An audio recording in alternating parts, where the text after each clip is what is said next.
Good morning વિદ્યાર્થી મિત્રો, હું તન્ના એજ્યુકેશનલ કેમ્પસ ધોરણ 7 ના ગુજરાતી વિષયની શિક્ષિકા. બાળકો, આપણે ગુજરાતી સ્વાધ્યાય પોથીમાં પાઠ 12 છે એના પ્રશ્નોના જવાબ છે એ લખી રહ્યા છીએ. હું આશા રાખું છું કે તમે પણ તમારી સ્વાપોથીમાં વ્યવસ્થિત સારા અક્ષરે લખી લીધા હશે.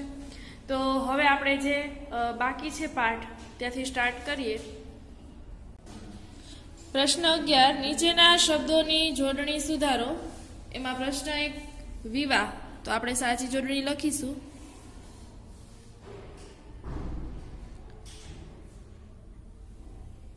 પ્રશ્ન 2 શારીરિક.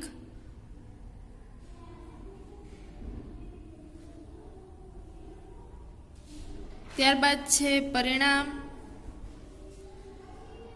તો રને હસ્વ ઈ કરશું. કેળવણી,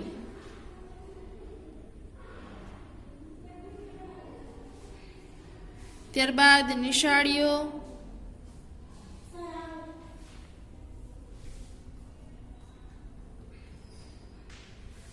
ભૂમિતિ,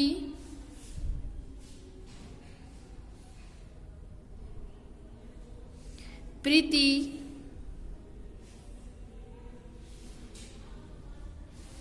સંસ્કૃત,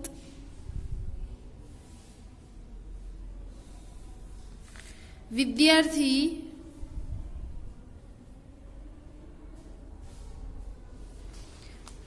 નિકટ. પ્રશ્ન 12, નીચેના દરેક શબ્દ સમૂહ માટે એક એક શબ્દ આપો. એમાં પ્રશ્ન 1, વિદ્યાર્થીને ભણતરના ખર્ચ પેટે મળતી નાણાંની મદદ, તો એને કહેવાય શિષ્યવૃત્તિ.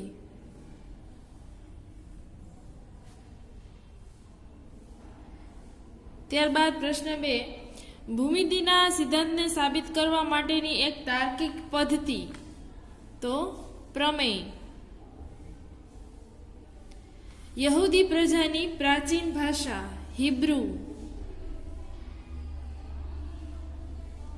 અભ્યાસ અંગેનો લેખિત અભિપ્રાય આપતો પત્ર, પ્રમાણપત્ર.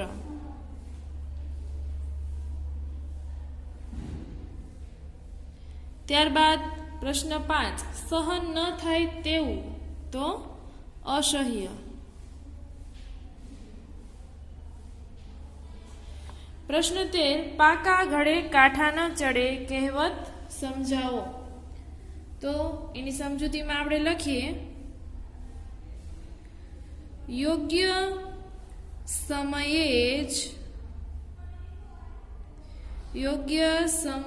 જ અને યોગ્ય ઉંમરે જ, યોગ્ય સમયે અને યોગ્ય ઉંમરે જ યોગ્ય કામ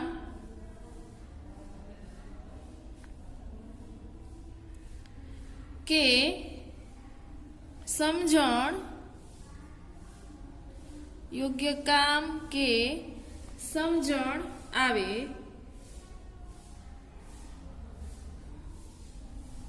અલ્પવિરામ, ઘડો પાકો થઈ જાય પછી તેના પર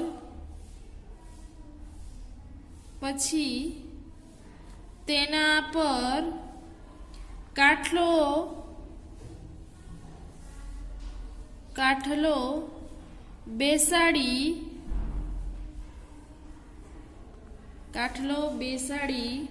ન શકાય.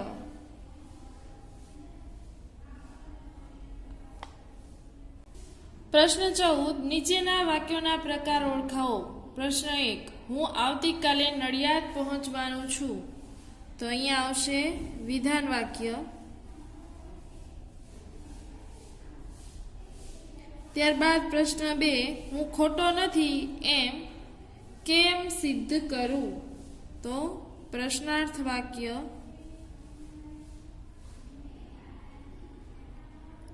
ત્યારબાદ પ્રશ્ન 3, ઉધરસ થાય ત્યારે મમ્મી જલેબી ખાવા દે ખરી, તો ઉદ્ગાર વાક્ય.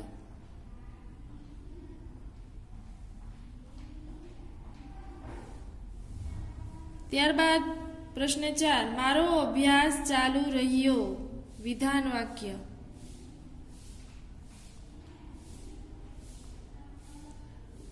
પ્રશ્ન 5, આપણે જરા ઊંચે ઉડીએ. તો ઉદ્ગાર વાક્ય.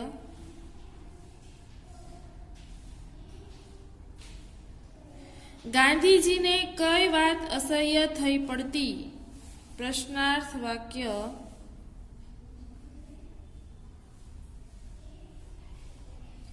તારા ધર્મની ભાષા તું નહીં શીખે. તો પ્રશ્નાર્થ વાક્ય.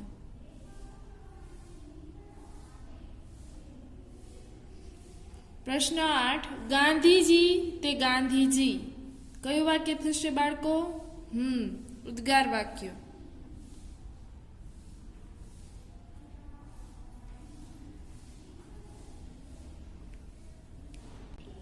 પ્રશ્ન 15, નીચેના વાક્યોમાંથી કર્તા, કર્મ, ક્રિયાપદ શોધીને લખો. પહેલું છે હું રાજકોટ ગયો હતો. તો અહીંયા સૌથી પહેલા કર્તા કોણ થશે? તો કે હું. ત્યારબાદ કર્મ શું થશે? તો કે રાજકોટ. અને ક્રિયાપદ શું થશે? તો કે ગયો હતો. ત્યારબાદ પ્રશ્ન 2, તેઓ હંમેશા પિન્ટુને ચીડવતા. તો સૌથી પહેલા વાક્યનો કર્તા કોણ છે? તો કે તેઓ. ત્યારબાદ કર્મ. કર્મ શું થશે? તો કે પિન્ટુ. અને ક્રિયાપદ શું થશે? તો કે ચીડવતા.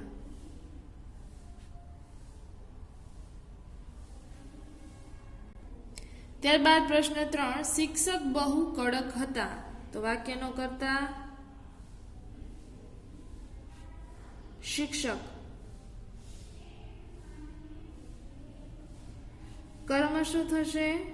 તો કે બહુ કડક. અને ક્રિયાપદ. ક્રિયાપદ શું થશે બાળકો? તો કે હતા. પ્રશ્ન 4, મેં બીજા ધોરણ પછી ઇનામો લીધા. તો સૌથી પહેલા વાક્યનો કર્તા મેં. કર્મ બીજા ધોરણ પછી.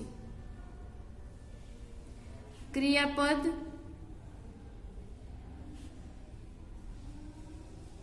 ઇનામો લીધા.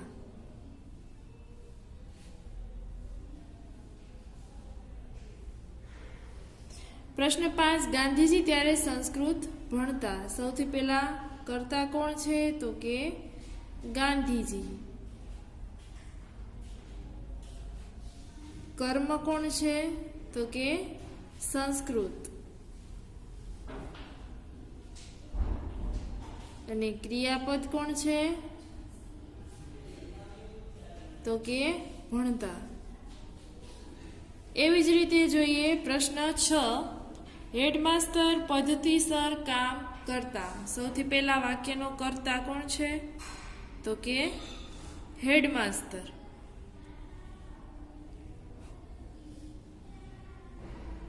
ત્યારબાદ કર્મ. કર્મ કોણ છે?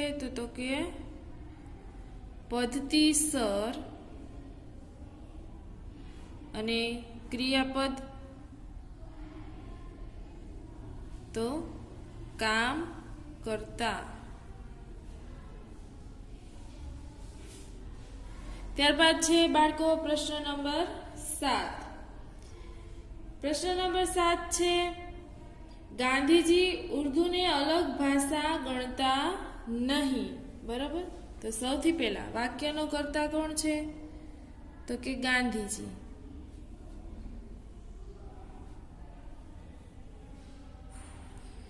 પછી કર્મ, તો કર્મ કોણ છે તો કે ઉર્દુ,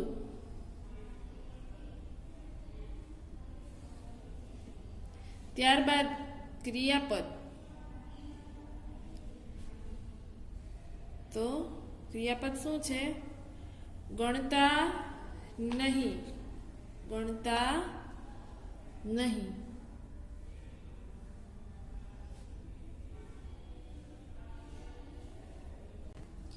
પ્રશ્ન 16 નીચેના વાક્યોમાંથી ક્રિયા વિશેષણ શોધીને લખો. ક્રિયાના અર્થમાં વધારો કરે અને ક્રિયા વિશેષણ કહેવાય. દાખલા તરીકે રેખા ઝડપથી દોડે છે, બરાબર, આવું વાક્ય હોય તો ક્રિયા શું છે એમાં દોડવાની, પણ એમાં વધારો શું કરે છે તો કે ઝડપથી. તો ક્રિયા વિશેષણ શું થયું બાળકો તો કે ઝડપથી. એવી રીતે જે ક્રિયામાં વધારો કરે એવા શબ્દોને ક્રિયા વિશેષણ કહેવાય. જો સૌથી પહેલા છે મને સખત ઠંડી લાગતી હતી. હવે અહીંયા ઠંડી તો લાગે છે પણ કેવી લાગે છે તો કે સખત, સખત એટલે ખૂબ, બરોબર. તો અહીંયા ક્રિયા વિશેષણ શું થશે વાક્યમાં સખત. પ્રશ્ન 2 બાએ શીલાને પ્રેમપૂર્વક શીરો ખવડાવ્યો. ક્રિયાપદ શું છે તો કે ખવડાવ્યો. શું ખવડાવ્યો તો કે શીરો. કેવી રીતે ખવડાવ્યો તો કે પ્રેમપૂર્વક. તો ખવડાવવાની ક્રિયામાં આ શબ્દો છે એ વધારો કરે છે, એટલા માટે પ્રેમપૂર્વક શબ્દ છે એ શું થયો ક્રિયા વિશેષણ. પ્રશ્ન 3 આકાશમાં કાળા વાદળા ઘેરાયેલા હતા. વાદળા તો ઘેરાયેલા છે પણ કેવા તો કે કાળા. તો અહીંયા આપણે લખીશું કાળા. પ્રશ્ન 4 નેહા ધ્રુસકે ધ્રુસકે રડી પડી. હવે નેહાની જે ક્રિયા છે એ શેની છે તો કે રડવાની, પણ એ કેવી રીતે રડે છે તો કે ધ્રુસકે ધ્રુસકે. તો અહીંયા ક્રિયા વિશેષણ શું થયું બાળકો તો કે ધ્રુસકે ધ્રુસકે. પ્રશ્ન 5 રૂપિયા સાચવીને તિજોરીમાં મૂક્યા. તિજોરીમાં મૂક્યા પણ કેવી રીતે તો કે સાચવીને. તો અહીંયા ક્રિયા વિશેષણ થશે સાચવીને. પ્રશ્ન 17 નીચેના વાક્યોમાંથી પ્રમાણવાચક વિશેષણો શોધીને લખો. પ્રમાણવાચક એટલે કોઈ માપ દર્શાવવામાં આવતું હોય એને પ્રમાણવાચક કહેવાય, બરોબર. જુઓ અહીંયા સૌથી પહેલા છે મને અતિશય દુઃખ થયું. અતિશય એટલે ખૂબ, તો એ શું દર્શાવે છે એક પ્રકારનું માપ. તો આ શબ્દ શું થશે તો કે પ્રમાણવાચક વિશેષણ, બરોબર. તો આપણે અહીંયા લખીશું અતિશય. પ્રશ્ન 2 અણગમાનું બીજું કારણ પિતાજીની સેવા કરવાની તીવ્ર ઈચ્છા હતી. તીવ્ર એટલે ખૂબ, તીવ્ર એટલે ખૂબ, તો એ પણ એક પ્રકારનું શું દર્શાવે છે માપ. એટલે પ્રમાણવાચક વિશેષણ શું થશે તીવ્ર. સંસ્કૃત શિક્ષકને ઘણું દુઃખ થયું. ઘણું એટલે વધારે, તો એ પણ શું થયું પ્રમાણવાચક વિશેષણ. પ્રશ્ન 4 શિક્ષક વિદ્યાર્થીઓને જરાય મારતા નથી. તો અહીંયા પણ શબ્દ કે શું છે તો કે જરાય, જરાય એટલે થોડું પણ, તો એ થયું પ્રમાણવાચક વિશેષણ. પ્રશ્ન 5 મારી હોશિયારી કરતા દેવે વધારે ભાગ લીધો હતો. તો ભાગ એટલે હિસ્સો, તો એ પણ શું દર્શાવે છે માપ, પ્રમાણ, બરાબર. પ્રશ્ન 18 યોગ્ય વિરામ ચિહ્નો મૂકી નીચેના વાક્યો ફરીથી લખો. સૌથી પહેલું વાક્ય છે વિવાહ થયા ત્યારે હું હાઈસ્કૂલમાં ભણતો હતો તે હું આગળ લખી ગયો છું. તો આપણે એને વિરામ ચિહ્નો મૂકીને લખીએ બાળકો.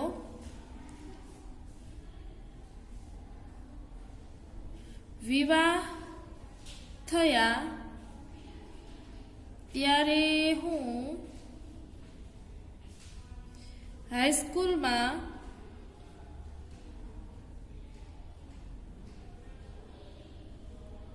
ભણતો હતો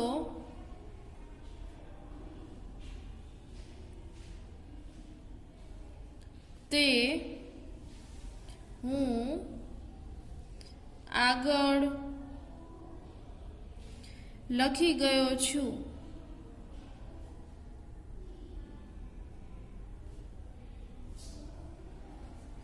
પ્રશ્ન 2, હું ખોટો ઠર્યો, મને અતિશય દુઃખ થયું. સૌથી પહેલા લખીએ હું ખોટો ઠર્યો, ઉદ્ગાર ચિહ્ન, મને અતિશય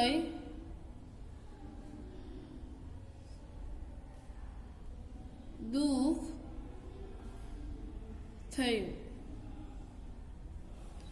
પ્રશ્ન 3, હું ખોટો નથી એ કેમ સિદ્ધ કરું? ઇન્વર્ટેડ કોમામાં લખી હું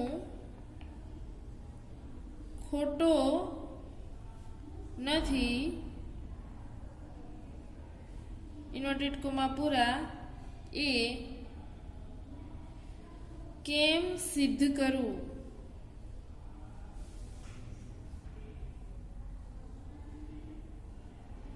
પ્રશ્નાર્થ ચિહ્ન. ચોથું, મેં અક્ષર સુધારવા પ્રયત્ન કર્યો પણ પાકે ઘડે કંઈ કાંઠા ચડે. તો આને આપણે વિરામ ચિહ્નનો ઉપયોગ કરીને લખીએ. મેં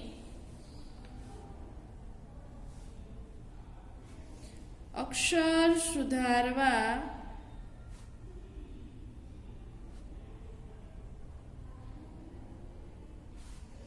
પ્રયત્ન કર્યો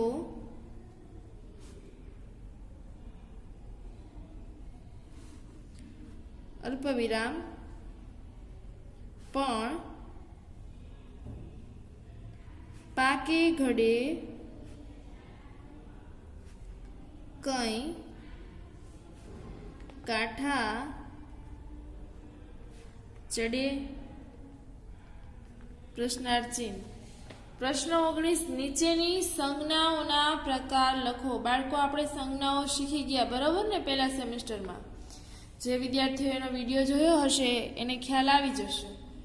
તો સંજ્ઞાઓના અહીંયા પ્રકાર લખવાના છે. તમને જે શબ્દો આપેલા છે એના આધારે સૌથી પહેલા જુઓ, ગાંધીજી, તો એ કોઈ એક વ્યક્તિનું નામ છે બરાબર. તો એ શું થયું? તો કે વ્યક્તિવાચક સંજ્ઞા. શું થયું? વ્યક્તિવાચક સંજ્ઞા.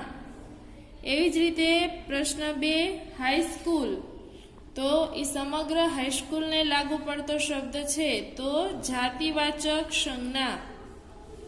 જાતિવાચક સંજ્ઞા. પ્રશ્ન 3, પ્રીતિ, તો એ શું દર્શાવે છે? એક પ્રકારની લાગણી, ભાવ, એટલા માટે ભાવવાચક સંજ્ઞા. પ્રશ્ન 4, પરિણામ, તો એ પણ શું દર્શાવે છે? ભાવવાચક સંજ્ઞા. ત્યારબાદ પ્રશ્ન 5, શિક્ષક, તો આ શબ્દ સમગ્ર શિક્ષકોને લાગુ પડે છે, કોઈ એક શિક્ષકનું નામ નથી બરોબર, એટલે જાતિવાચક સંજ્ઞા.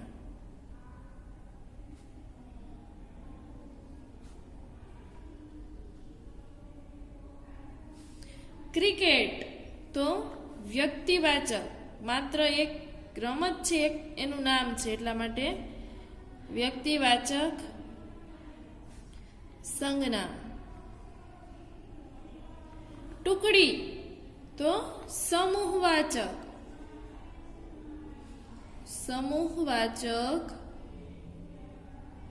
સંજ્ઞા. ત્યારબાદ છે સૈન્ય, તો એમાં પણ સમૂહ હોય બરાબર ને, એટલા માટે સમૂહવાચક સંજ્ઞા.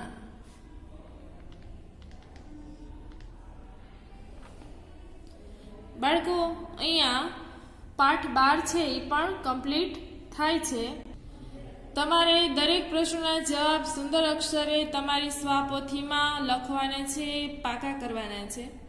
આગળના તાસમાં આપણે નિબંધ લેખન ગુજરાતી છે એમાં 2 નિબંધ છે એને પાઠ્યપુસ્તક સ્વાપોથીમાં તમને આપેલા છે એનો અભ્યાસ કરીશું અને પછી આપણે એને તમારી 2 લાઇન બુકમાં તમારે સારા અક્ષરે જોઈને લખવાના છે. બરોબર, અત્યારે આટલું લખી લ્યો. Stay home, stay safe. જય મા મહાદેવ.